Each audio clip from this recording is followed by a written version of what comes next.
Humingi ng tulong sa otoridad ang ilang biktima ng mga unauthorized GCash transaction bunsod ng umano'y glitch o error sa sistema ng Digital Wallet Company. Handa namang tumugon ang PNP Anti-Cybercrime Group sa panawagan ng mga biktima at tiniyak na hahanapin at papanagutin sa batas ang mga nasa likod ng nangyaring insidente.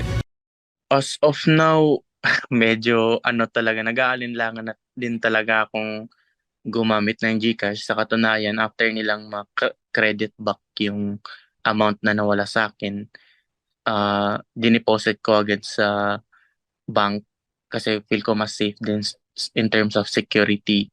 Well, sa GCash lang, I really want na i-improve nila yung security features nila to avoid this kind of very dangerous na situation, very dangerous na incident. Dapat sana, in terms of security, ay mas i-improve pa nila para hindi na maulit yung ganitong mga pangyayari.